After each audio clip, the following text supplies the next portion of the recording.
ہمارے ذہنوں میں جو معیارات بیٹھے ہوئے ہیں وہ کیا ہے؟ کامیابی پیسے سے ہے، کامیابی جائیداد سے ہے، کامیابی کاروبار سے ہے، کامیابی شہرت سے ہے، کامیابی اقتدار سے ہے.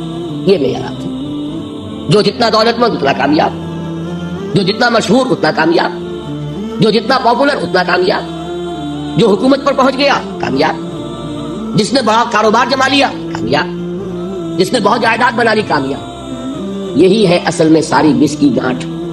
جو تصور کامیابی کا ہوگا اسی کے مطابق آپ کی بھاگ دوڑ ہوگی، اسی کے لیے جد و جہد ہوگی، اسی کے لیے توانائیاں صرف ہوں گی، اسی کے لیے دن رات کی مشقت ہوگی. یہ ہے اصل شے جس کی یہاں نفی ہو رہی ہے. کامیابی دولت سے نہیں، کامیابی شہرت سے نہیں، کامیابی اقتدار اور طاقت اور حکومت سے نہیں، بلکہ کامیابی ہے ایمان سے، عمل صالح سے، تواصی بالحق سے، تواصی بالصبر سے. آپ غور کیجئے اس نقطہ نظر کا، اس ایٹیچیوڈ کا، یہ جو مینٹل ایٹیچیوڈ ہے اس کا بدل جانا ہی انسانی شخصیت کے اندر انقلاب برپا کرے. اب آپ کا نتیجہ کیا نکلا؟ اگر تو دولت سے کامیابی ہوتی تو قارون بہت کامیاب تھا، اگر حکومت سے کامیابی ہوتی تو فرعون اور نمرود بہت کامیاب تھے. کامیابی ان سے نہیں ہے. کامیابی انسان دولت میں قارون کی دولت تک پہنچ جائے اور دنیا میں دبدبہ اور اقتدار اور سلطنت اور حکومت کے اعتبار سے وہ نمرود اور فرعون کا مقام حاصل کر لے، وہ ناکام ہے، خائب ہے، خاسر ہے، برباد ہے.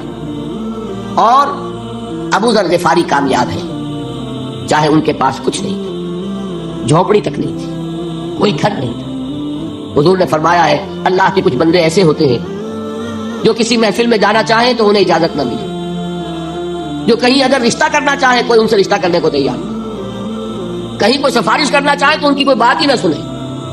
لیکن اللہ کے ہاں ان کا وہ مقام ہے کہ اگر بھولے سے بھی کسی بات پر قسم کھا بیٹھتے ہیں تو اللہ ان کی قسم کی لاج رکھتا ہے. یہ ہے فرق. یہ جان لیجیے اچھی طرح. اس بات کا مان لینا آسان، اس پر سبحان اللہ کہنا آسان، لیکن اس کے مطابق آپ کے اپنے ذہن کا بدل جانا بہت مشکل. اس لیے کہ ہم متاثر ہوتے ہیں اپنے ماحول سے. وہ بڑا محل ہے، دیکھ کر ایک دفعہ جھجری آتی ہے، وہ بڑی سی 20 فٹ لمبی کار سناٹے کے ساتھ آپ کے پاس سے گزر گئی. ایک دفعہ اعصاب کے اندر ارتعاش ہوتا ہے، محسوس ہوتا ہے بڑے یہ نصیبے والے لوگ ہیں، بڑے خوش نصیب، بڑے کامیاب. حالانکہ کچھ معلوم نہیں کہ یہی سب سے بڑی بد نصیبی ہو سکتا ہے کہ یہی سب سے بڑی ناکامی ہو. اگر ذہنوں میں یہ بات بیٹھ جائے کامیابی کس شے سے. یہی وجہ دیکھیے قرآن مجید میں بارہا آپ دیکھیں اولئک ھم المفلحون، یہ ہے لوگ کامیاب ہونے والے. آج یہ آپ نے نماز میں وہ آیات سنی، یا ایھا الذین آمنوا ارکعوا واسجدوا واعبدوا ربکم وافعلوا الخیر لعلکم تفلحون. اے ایمان والو، رکوع کرو، سجدہ کرو، اپنے رب کی پرستش اور بندگی کرو اور اچھے کام کرو تاکہ تم کامیاب ہو جاؤ. تو کامیابی کن چیزوں سے ہے؟ یہ ہے سب سے بڑا سبق.